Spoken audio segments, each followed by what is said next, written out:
আচ্ছা, আমরা তো ক্যালোরি, প্রোটিন এসব নিয়ে কতই না ভাবি, তাই না? কিন্তু স্বাস্থ্যের আসল হিরো যারা পর্দার আড়ালে থেকে কাজ করে তাদের কথা কি ভাবা হয়? চলেন আজ সেই ভিটামিন আর মিনারেলস বা খনিজ পদার্থের গোপন দুনিয়াতেই ডুব দেয়া যাক। দেখব কিভাবে এরা আমাদের শরীরটাকে ভেতর থেকে সচল রাখে। তো আজকের আলোচনায় কি থাকছে? প্রথমে আমরা জানব এই পুষ্টি উপাদানগুলো আসলে কি জিনিস। তারপর দেখব আমাদের শরীর কেন এদের ছাড়া চলতেই পারে না। আর সবশেষে কিভাবে আমরা নিশ্চিত করতে পারি যে শরীর এগুলো যথেষ্ট পরিমাণে পাচ্ছে। চলেন শুরু করা যাক। তো বিস্তারিত জানার আগে চলুন একদম গোড়া থেকে শুরু করি। এই যে আমরা মাইক্রোনিউট্রিয়েন্ট বা অনুপুষ্টির কথা বলছি, এগুলো আসলে কি আর কেনই বা এরা এত অত্যাবশ্যক? কখনো কি ভেবে দেখেছেন আমাদের প্রতিদিনের এত ছোটাছুটি, এত কাজ, এর পেছনের আসল শক্তিটা আসে কোত্থেকে? চলেন আজ সেই অদৃশ্য হেল্পারদের সাথেই পরিচিত হওয়া যাক, যারা একদম পর্দার আড়ালে থেকে সবটা সামলাচ্ছে। খুব সহজ করে বললে ভিটামিনগুলো হলো আমাদের শরীরের, বলতে পারেন, ব্যাকস্টেজ ক্রু। মানে এরা হয়তো স্পটলাইটে থাকে না, কিন্তু এদের ছাড়া আসল শোটা, মানে আমাদের মেটাবলিজম বা ইমিউন সিস্টেম, পুরোপুরি ফ্লপ করবে, একদমই চলতে পারবে না। আচ্ছা, একটা মজার ব্যাপার কি জানেন? সব ভিটামিন কিন্তু একরকম না।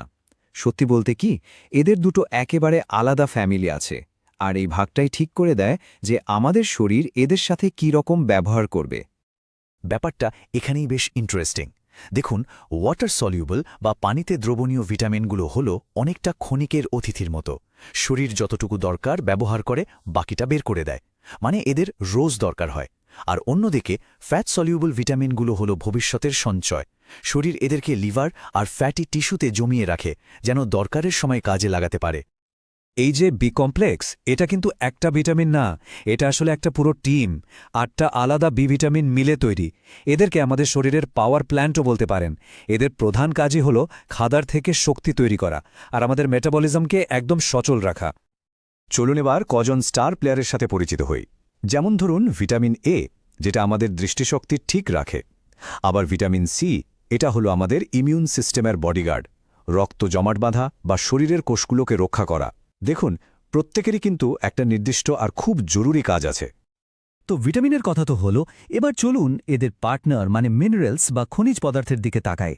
যদি ভিটামিন হয় আমাদের সাপোর্ট স্টাফ, তাহলে মিনারেলসকে বলা যায় শরীরের বিল্ডিং ব্লক বা নির্মাণ সামগ্রী।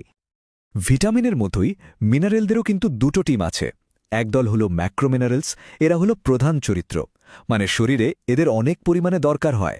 যেমন ধরুন হাড়ের জন্য ক্যালসিয়াম। আর অন্য দল হলো ট্রেস মিনারেলস, মানে পার্শ্ব চরিত্র। পরিমাণে কম লাগলেও এদের গুরুত্ব কিন্তু এক ফুটাও কম না। একবার ভাবুন, আমাদের হাড়ের কাঠামোটা তৈরি করছে ক্যালসিয়াম, আবার সারা শরীরে অক্সিজেন বয়ে নিয়ে বেড়াচ্ছে আয়রন। তার মানে মিনারেলগুলোই কিন্তু আক্ষরিক অর্থে আমাদের শরীরটাকে ধরে রেখেছে আর চালাচ্ছে। এগুলো না থাকলে নিঃশ্বাস নেওয়া বা শক্তি তৈরির মতো বেসিক কাজগুলো এক মুহূর্তে বন্ধ হয়ে যাবে। এতক্ষণ তো আমরা জানলাম এই পুষ্টি উপাদানগুলো কতটা দরকারি, কিন্তু প্রশ্ন হল, যখন এদের অভাব হয় তখন ঠিক কী হয় শরীরে? সত্যি বলতে এর ফল কিন্তু বেশ মারাত্মক হতে পারে। স্কার্ভির কথাই ধরুন না, এটা একটা ক্লাসিক উদাহরণ। শত শত বছর ধরে নাবিকেরা যখন লম্বা সমুদ্রযাত্রায় যেতেন, তারা একটা ভয়ঙ্কর রোগে ভুগতেন। আর এর কারণটা ছিল খুবই সিম্পল: তাজা ফল আর সবজির অভাব, মানে ভিটামিন সি এর অভাব। ভিটামিন সি এর অভাব কিন্তু শুধু এক জায়গায় অ্যাটাক করে না, এটা পুরো সিস্টেমটাকেই যেন নাড়িয়ে দেয়। মাড়ি থেকে রক্ত পড়া, ইমিউন সিস্টেম এতটাই দুর্বল হয়ে যাওয়া যে শরীর আর কোনো ইনফেকশনের সাথে লড়তে পারে না। আর তার সাথে ভয়াবহ ক্লান্তি, ভাবা যায়? এরকমই আরেকটা ভয়াবহ উদাহরণ হল পেলাগ্রা।